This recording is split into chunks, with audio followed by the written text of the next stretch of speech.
and welcome to Cult Movie Cult, where we watch and discuss the horrific, the obscure, and the flat-out strange from the other side of cinema. I'm Mark Dickerson. And I'm Jeremy Fink, and this is the second installment in our series, 80s Indies. Today we'll be talking about 1982's Eating Raoul. Meet Paul and Mary Bland. Hey, you two live in the building. You must swing, right? Wrong. Good night. We're still lucky to have found each other. A typical American couple. I know. Good night, dear. Sweet dreams. With a typical American dream. And typical American problems. You are through at Clay Liquor. Mr. Leach, I'm sure the bank has nothing to worry about. It's going to get everything that's coming to it. The bank wants to see what it's getting into. With the Blands, life was just a rat race. A cartoon mouse. Oh, great. Trigger likes you already. Oh, we like B&D, but we don't like S&M. We met at the A&P. But they found a way to beat it.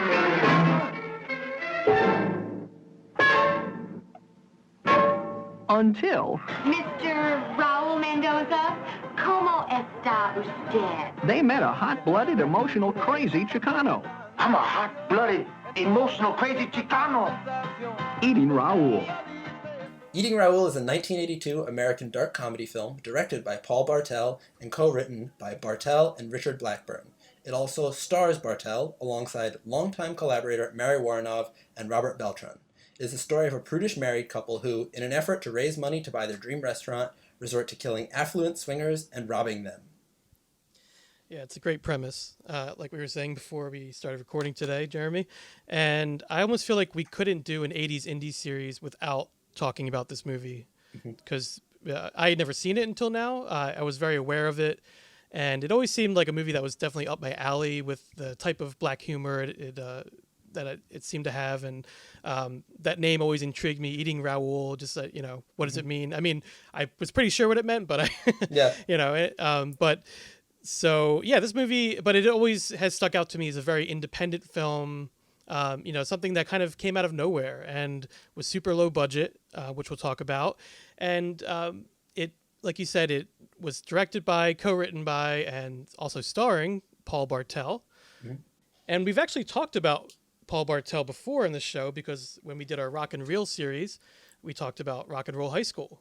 And he's in that movie along with Mary Warnoff, who they acted together a lot. They were sort of acting partners, writing partners, just collaborators, I guess you'd call them. And Mary Warnoff, of course, was a very big, and still is actually, a very big cult movie star. She has acted in a lot of these types of films, these sort of offbeat characters and these offbeat films that she appears in. And she was in that film as well, Rock and Roll High School, and I thought she was great in that and very good in this as well. She actually, I believe, also kind of one of the earlier things she did. Obviously, this was early 80s, and a lot of the other work we've discussed from her was 70s. But she was also involved in Andy Warhol's films. She was featured in some of those. She was a Warhol girl, I guess. Yeah, and she's one of the factory girls. One of the factory, and she's a painter as well. So right. just kind of fun. Very artistic and creative. Yeah, and I always. I've only seen her in, like I said, in these two movies that I can remember, specifically. I'm sure I've seen her in more, but she always, she has this aura about her. Just, she really jumps off the screen. And also Robert Beltran, who plays Raoul, the titular Raoul. I think this is actually his first major film. And he was, I thought he was really great in this, just very, very dynamic, and just kind of like, he was like a scene stealer sort of, and he doesn't come into the film until about halfway through, but the three of them together was just, Paul Bartel, he's a character in his own right. I think he just always has this way of playing, well, the characters are called the Blands, and I think he has a way of playing these very staunch and sort of stiff characters. He has a great comedic way of doing that, and to see them three together in this movie was just really a treat, I thought. Yeah. The way they played off each other. And this movie was inspired by Paul Bartel's wish to make a personal, eccentric film that would star both himself and, like we talked about, Mary Warnoff, who was an Andy Warhol regular, and also just someone that he started collaborating with, and he really enjoyed, and they enjoyed each other. And Actually, I think you asked before we recorded this, Jeremy, were they married in real life, because they have this rapport with each other, and you almost think at first that they are, and because they did appear in so much together, but they were not. They were just collaborators, and they worked together a lot. They liked to work together. Well, especially in this film, like the reason I asked that, and I should have looked it up, but the reason I asked that is just in this film, there's just there's something It's a valid about question, I think. yeah, like there's something about the way they interact on screen that kind of feel like it transcends an on-screen relationship in a weird way. Very natural. Yeah, it's just so natural, but like when they get kind of on each other's nerves, when they're having conversations where it doesn't feel like two people acting. It just feels like two people who just know each other so well. Like there's like a physicality to how they interact with each other. It's a very oddball couple, but it would work in some way. Yeah. For sure, yeah. And they were affiliated with Roger Corman, who is someone who's going to come up a lot on this show because of all the films and actors that he's affiliated with. But Paul Bartel, before this, had directed Death Race 2000, which Mary also acted in. And that is one of the all-time, I think, great cult films. Just really cheap,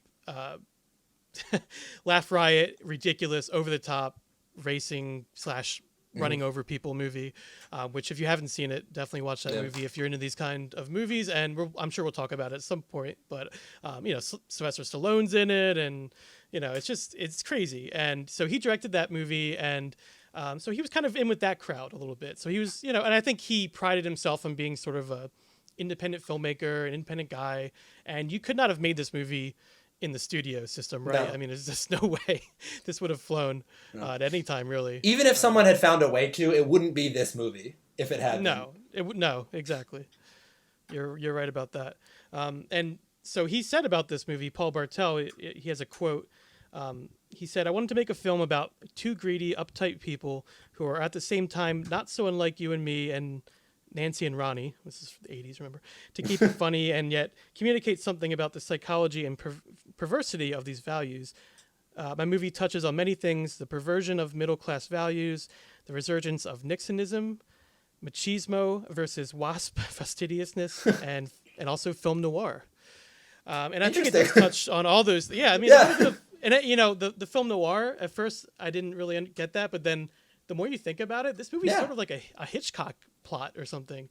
What it kind of evolves into, I mean, like we were saying before, when you read the description of the plot, it sounds like a gritty noir movie, like a couple who's trying to get money, so they kill a bunch of wealthy swingers. Like that sounds like it could easily be go either way. A very dark, like it just happens to be hysterically funny. But it is dark, but darkly comic. Yeah.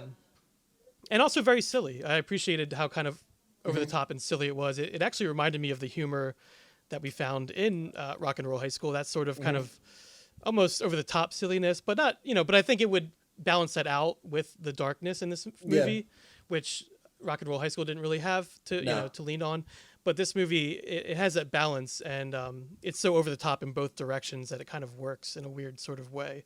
Actually, I saw this movie described as pop art, and I kind of understand that in a way. Yeah. I mean, even as we kind of start digging into a little bit of plot recap here for everyone, like even the very opening of the film is kind of like a classic like advertisement for Los Angeles in the very, welcome to Los Angeles. You normally see like Land of Dreams or something like that, but immediately it's welcome to Los Angeles, land of sex and drugs.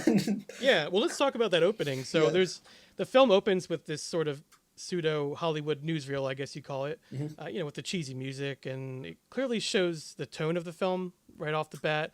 And as I said, the whole movie has that kind of goofy feel to it, and it, right off the bat, you see that newsreel, and it really just brings you into it with the sight gags and all of that.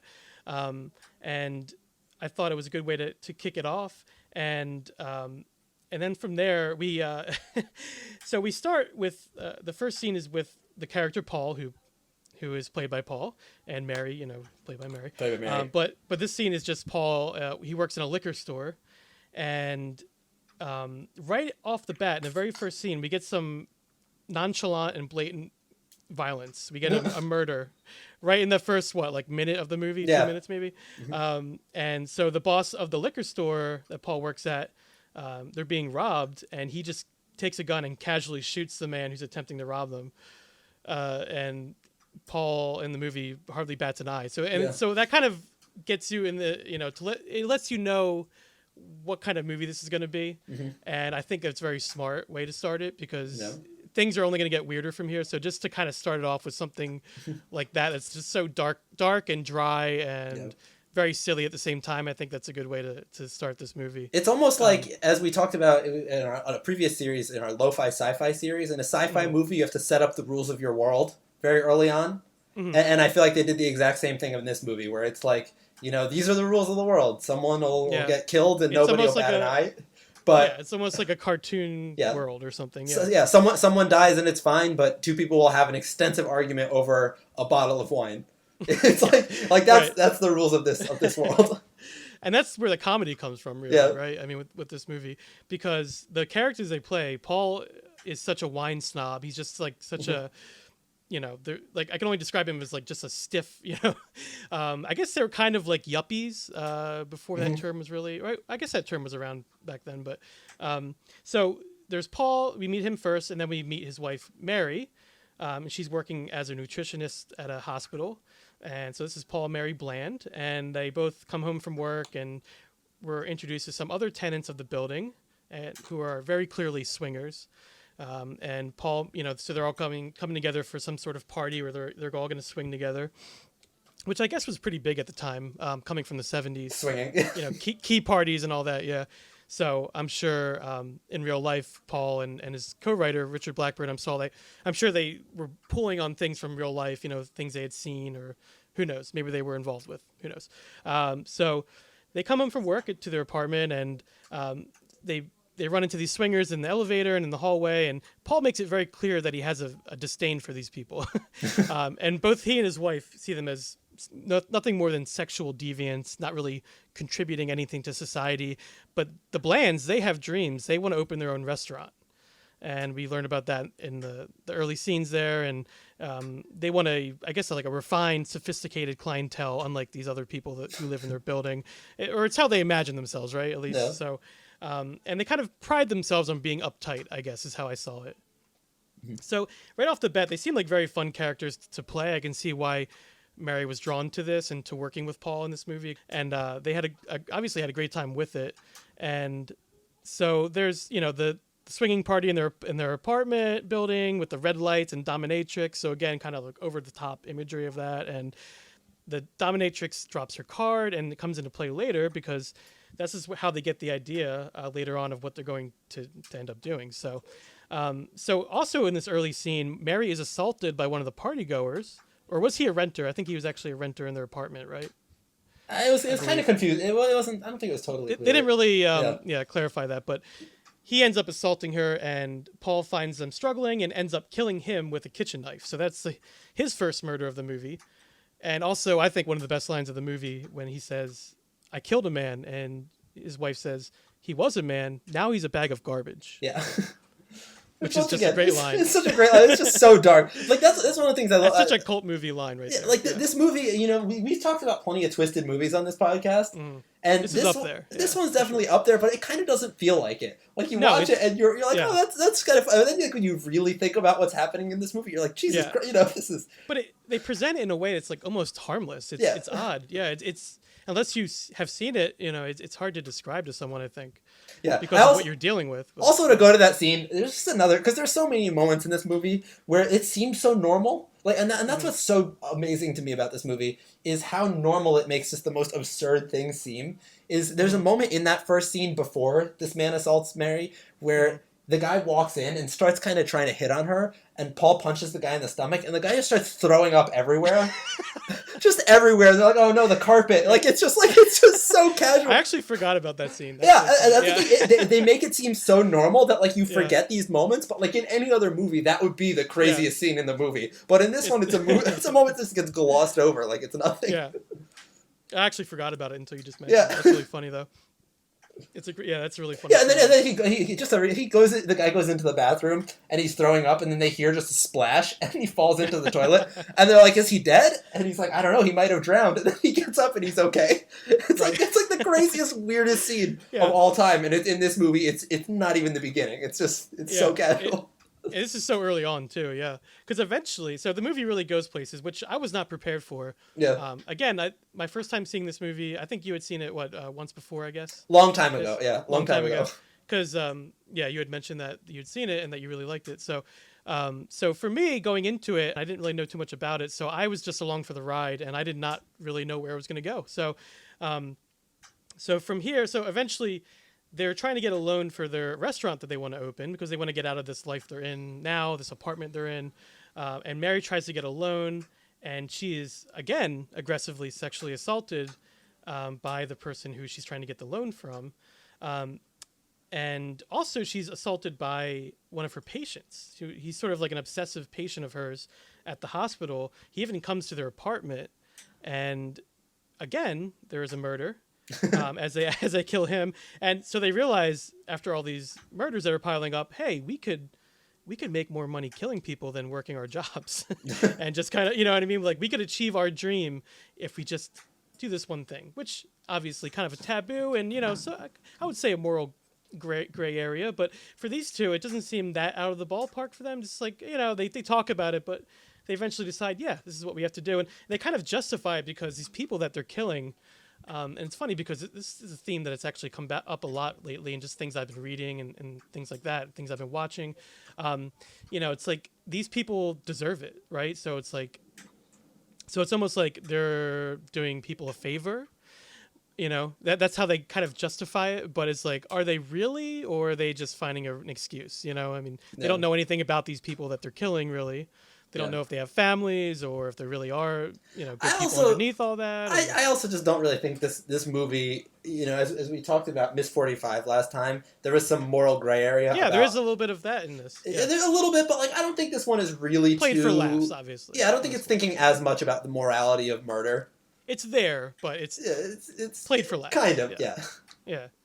Well, it's more something that I was just thinking about when I was watching it. Obviously, played for laughs in this instance. So, so from there, they start their own dominatrix business as a front to lure men to their apartment, and most of the murder, like we mentioned, Jeremy, is pretty comical. I mean, he hits them with a frying pan for most of the murders, so it's like it has that kind of slapstick farce element to it, which is great because they're trying to start a restaurant. It's just like, that's a good image. They're trying to start a restaurant, so he hits him with a frying pan. Yeah. And one of my I know we talk about favorite moments at the end normally, but because we're talking about the frying pan, one of my favorite moments is when I believe Mary is about to go cook dinner, and she's like, "Do you think you could get another frying pan? I don't really want to cook on the same one we've been using to murder people." And he's like, "Yeah, sure, I'll get another one." It's just so casual. And another moment I just thought of, because you mentioned that moment when someone leaves the apartment. I think it's the renter or someone, or actually no, you know what? It's the guy who throws up everywhere.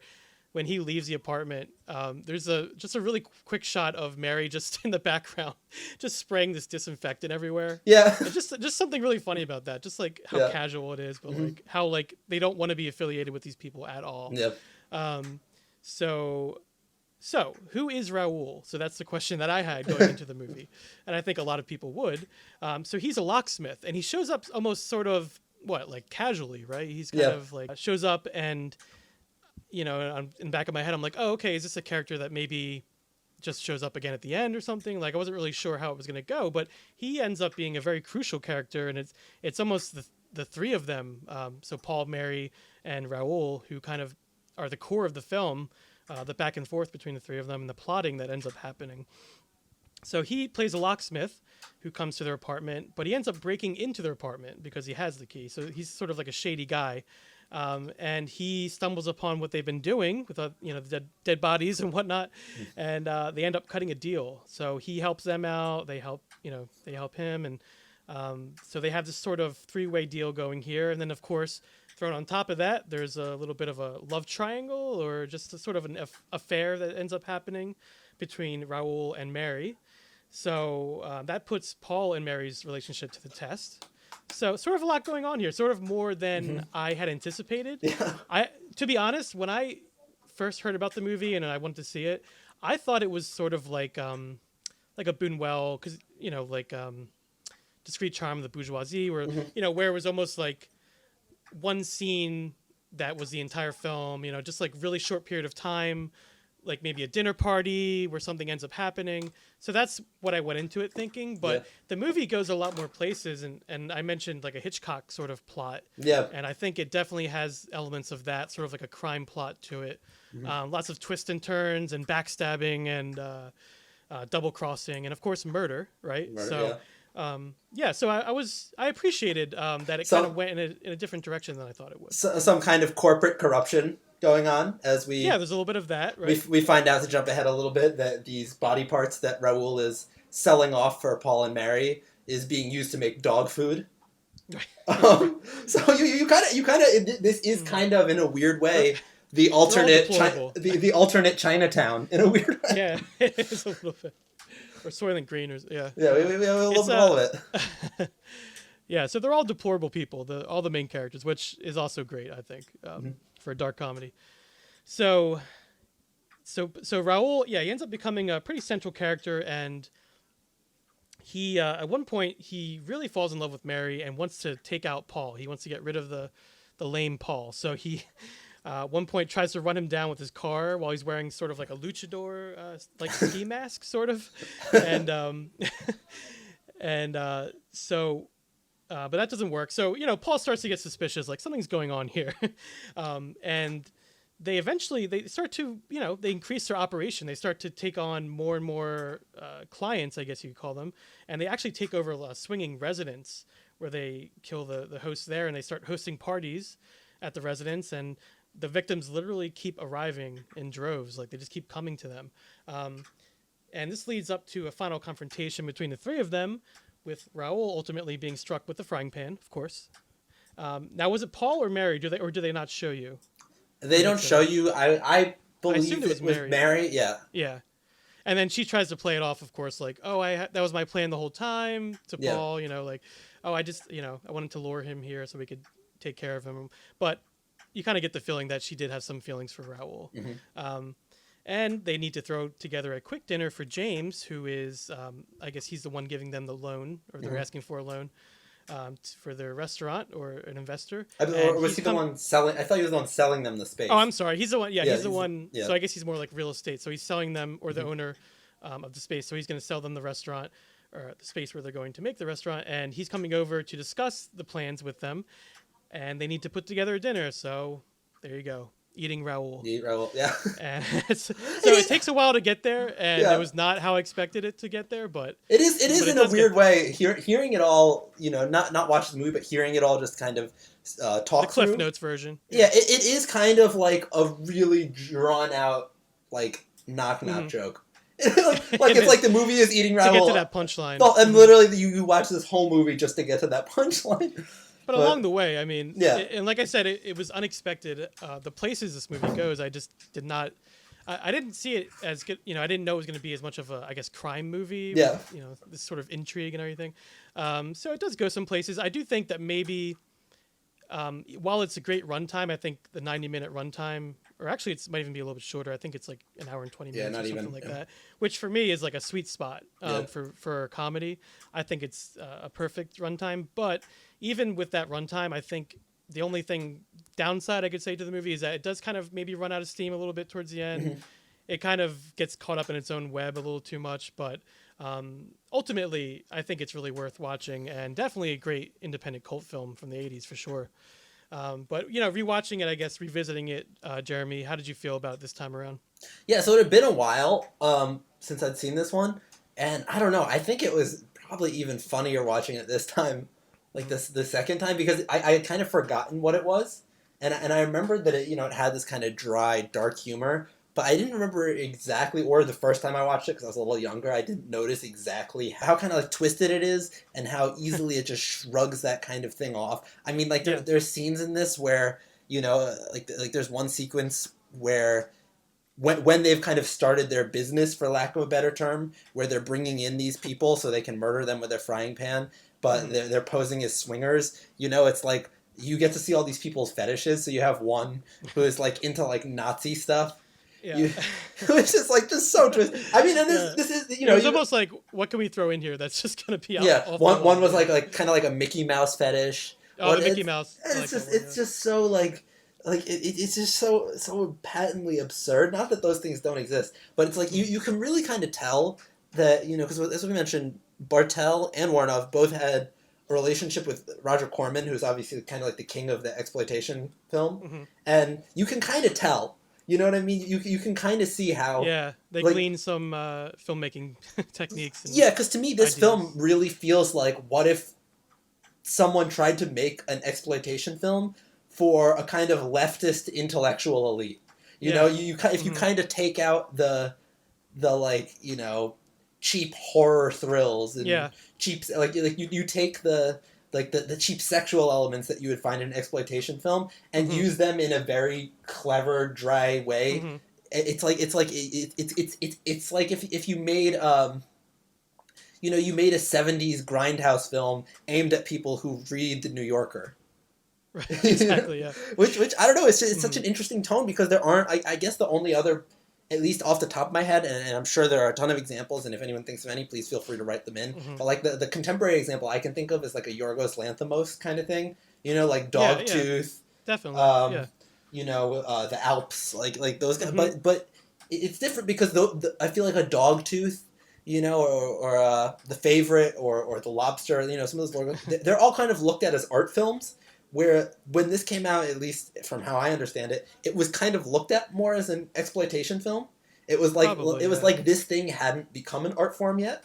It's almost like people probably didn't know what to look at it as. Yeah, because it's just so like not of its time. I think this is the kind of movie that would have benefited. Not that, you know, obviously we're still talking about it, you know, almost 40 years later here, but I think it's the kind of movie that would have benefited from the internet. If that was around when it came out, because I could easily see, like, there's just so many moments in this film that are memeable, you know, that could easily be integrated into meme culture. You mentioned it being not really of its time, but I see it's a little bit maybe a little bit ahead of its time, I guess. Yeah. With what it was doing with more conservative values and greed and things like that. But also sort of timeless. I mean, the themes that it talks about and just the aesthetic of the movie, like they decorate their apartment with 50s furniture, you know, they just kind of have that mother and father of the 50s, you know, like that. They kind of have that sort of quality, wholesome quality, but also they're just extremely evil and selfish. They even have the 50s TV in the apartment. Yeah, a little bit of like how the 50s married couple was traditionally represented, and I think maybe that was in the back of their heads a little bit, but that's sort of mixed with this sort of early 80s, but this sort of yuppie, for lack of a better word, that was these couples that were coming into more prominence, the type of individual that was becoming more prominent. And I think because of that, it feels a little ahead of its time, but also like you said, Jeremy, you can look at this movie today and just, you know, I think all the humor works just totally fine. Yeah, I mean, there are obviously some jokes in it that, you know, might not stand up as politically correct today, which is to be expected with probably any cult movie we watch. Anything that you look back on, really, But especially cult movies, because they're you know they're kind of trying to push envelopes. Well, they're trying to push the buttons, like you said. Like there's a Nazi imagery. And, Well, I mean, I don't think the Nazi thing would be a problem. I think there's more. People just are always going to hate Nazis, so you know, kind of like some of the racial jokes about you know RAOUL and stuff. But you know, but I do think it's just one of those things with a movie like this where like you said, like a lot of the jokes would hold up now, and I think it's because it kind of is making fun of how twisted people are, that they can get away with certain things, you know. And one thing I love that I really noticed for the first time rewatching it is you know, this couple, they keep talking about how they hate these swingers, they hate these wealthy people but what they're trying to do this whole time is make more money. You know what I mean? Like there's an irony there that I didn't even think of that really. Yeah, which is kind of in a weird way like. So, all they care about is money. Yeah, and it's so quintessentially American, particularly like Reagan's America. Capitalism. Where it's like, where it's like there is this weird thing in American culture where there's this disdain for people who have a lot of money, but all American people want to do is make a lot of money. It's like Americans like people like if like someone who has a lot of money is expected to be really humble, but everyone wants a lot of money so they can buy a lot of shit. So it's this weird, you know what I mean? It's this weird thing in American culture. The American dream, yeah. Yeah, and I think it's something I'd be really curious to like, because at least personally, I don't think I've ever had an extended conversation with someone who is an American about their view of the American dream. It's just I've had plenty of conversations with people who aren't American, but like it's never really come up in that way. But like it is kind of a weird paradox because it is like American culture kind of demonizes wealth in this weird way, while it also glorifies it. And I think this movie understands that perfectly because you have these people who are trying to make money, and then they're surrounded by a bunch of people who are really wealthy who are like this disgusting slobs, and all the people, not the disgusting. I'm not judging their sexual habits. They're disgusting slobs because they're assholes. Pardon my French, but but it's like the movie is kind of not judging all of them because it's like these people, they just want to make all this money so that they can like hire a dominatrix to pretend to be a Nazi. Like that's why they want the money. Yeah. You know what I mean? I think you're right. Like, I think even though the movie is so off the wall and it's bouncing all over the place, I think it comes from such a singular viewpoint, such a singular perspective.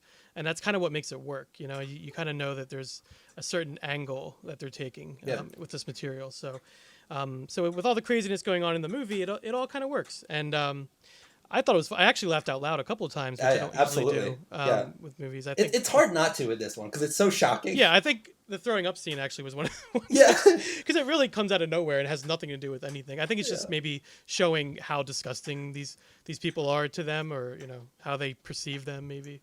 Or like literally puking all over their furniture and rug and everything. Or the hot tub scene.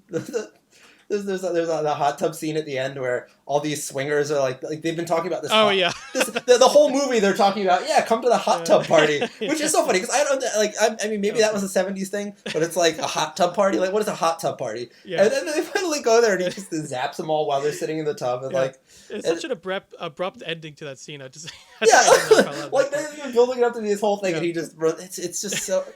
Like there's just so many movies. It just cuts away from it too. The writing in this movie is like unbelievable, and like not like necessarily unbelievably like unbelievable in the sense that it's like they've set up foreshadowing and everything. It's just so unbelievably bold. Yeah. Like it's so rare to see something where the writing is just this unrestrained. Like there was just no risk that was not taken in this movie. Bold is a good word for it. And actually, one of the things I wanted to touch on with this movie, and we've talked about the movie a lot, and I want to talk about the making of it a little bit too, but before I even get to that, I want to say that this movie is just very, we touched on it a little bit, but it's the type of very original, like out-of-box type film that you just really don't see anymore.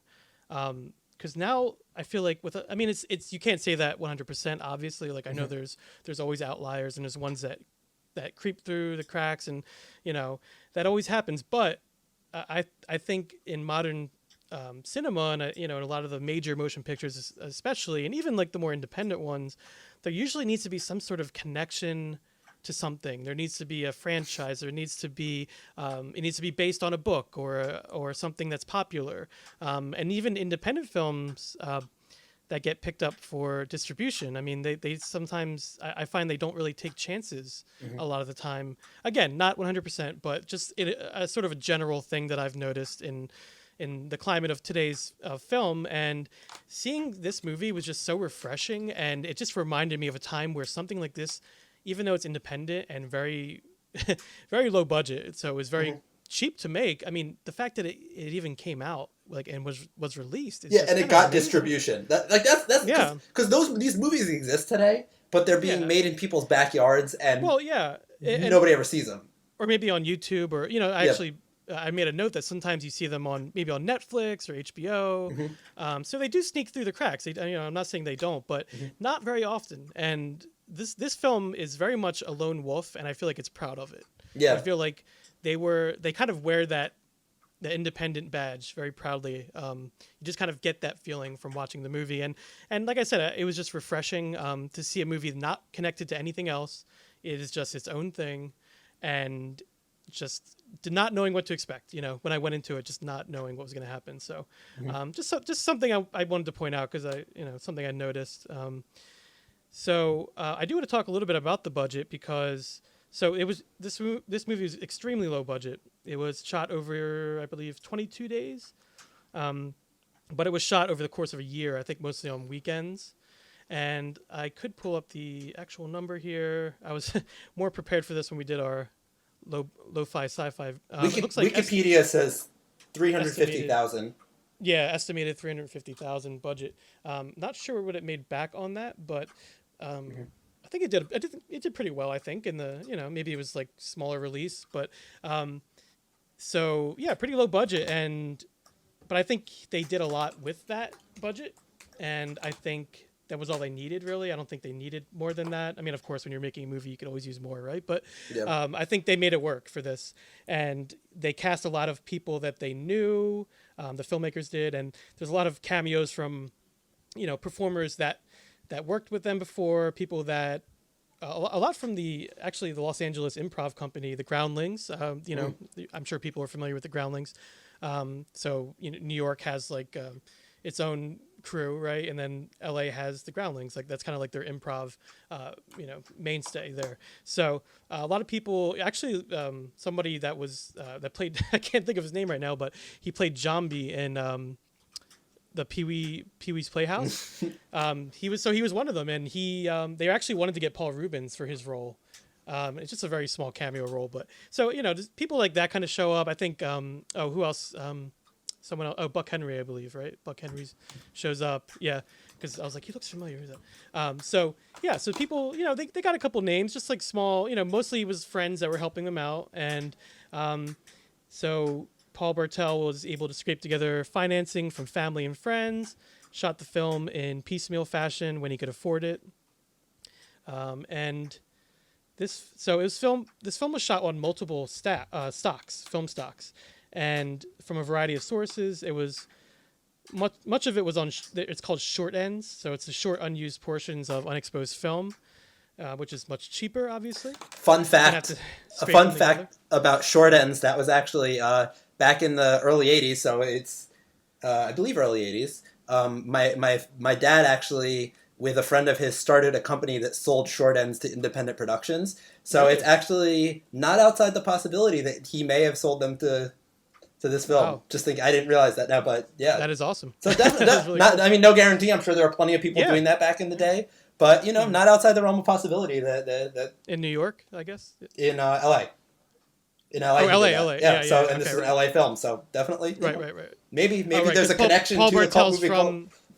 Yeah, Paul Bartel's from New York, right? So that's why I guess I thought that. But yeah, there might be some connection there. I mean, who knows? Yeah, who knows? To the cult movie cult podcast, who knows? Maybe. Stranger things have happened. But so very cheap to produce this movie and to make it, but it was a labor of love, right? So, and so they pretty much, with using these short ends of films, they pretty much crossed their fingers and just hoped that everything worked out fine. They would just deliver it to the developing lab and hope that it came out okay. So it was kind of like a gamble, the whole time they were making it. And years later, the film, obviously we're talking about in this show, became a cult favorite, and a sequel was scripted. They were very close to making a sequel to this movie. And I forget which exact year it was, but it was the same characters, the Blands, and it had to do with a political campaign. I think they run for office or something like that. And I think Chevy Chase was going to be in it. And they had, they actually were very close to funding. And then last minute, it just fell through. And I think they wanted to, I think they still wanted to make it later on. But then, of course, Paul Bartel ends up passing away. I believe it was 2000.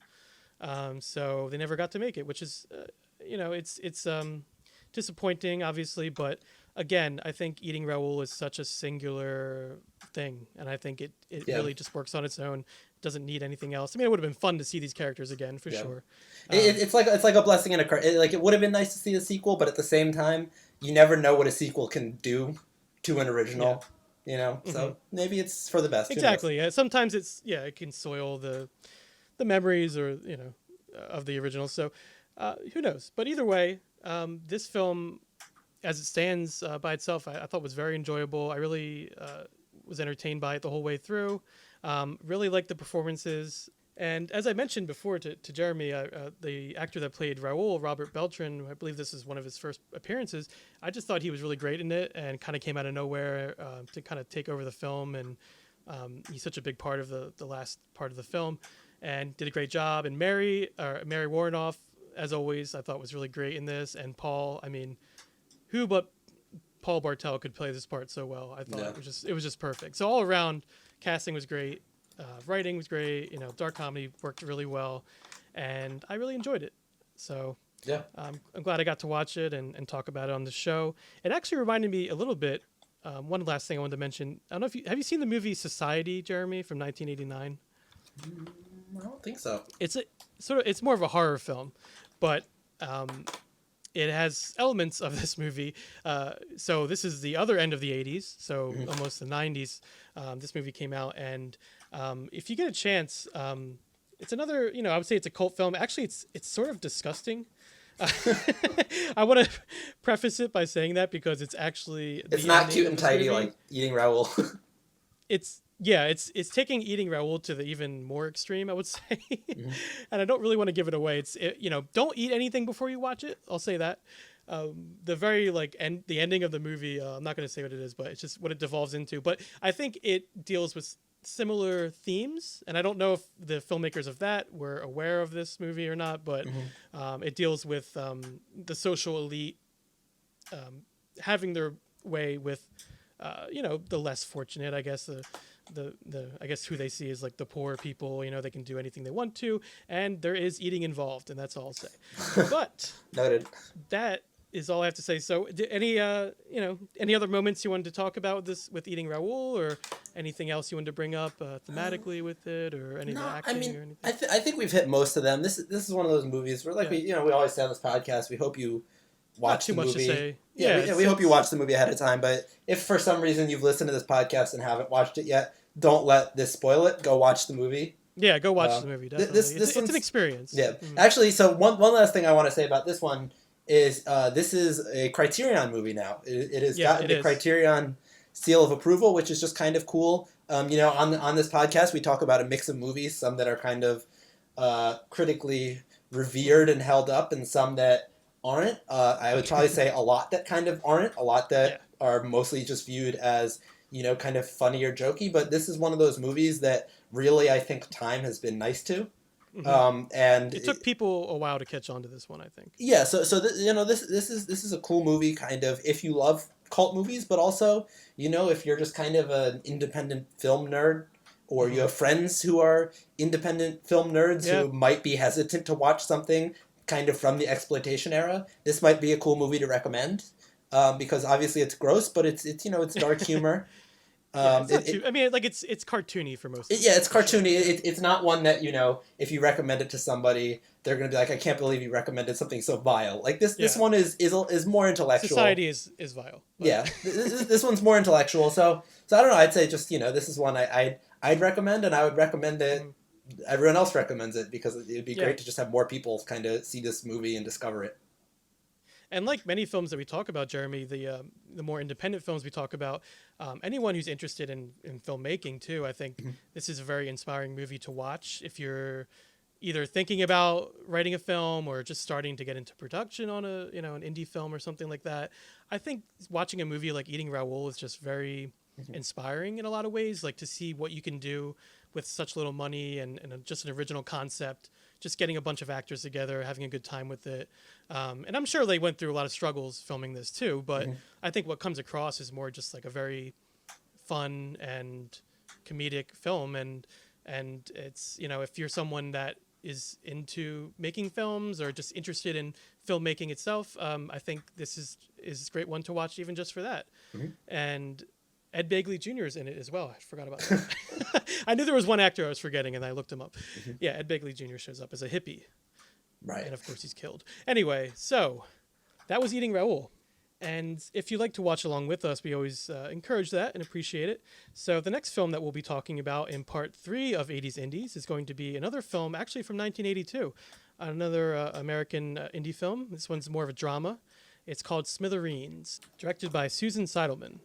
So I'm looking forward to that one. Another one I have not seen yet, Jeremy. So very much, I know Desperately Seeking Susan is a very big, sort of, I guess, more indie or cult film of hers. But this was her film before that, earlier in her career. And, seen as one of those stand-up indie films. And I really am looking forward to seeing that one as well. So hopefully you'll watch along with us. But until then, Thanks for listening to Cult Movie Cult, and you can find us on Twitter, Instagram, and Facebook. If you have any cult films you'd like to hear us discuss on the show, or if you'd like to officially join the cult and be a guest on the show, you can do that as well. Please feel free to reach out to us at cultmoviecult@gmail.com. This has been Cult Movie Cult, and until next time, so long from the other side.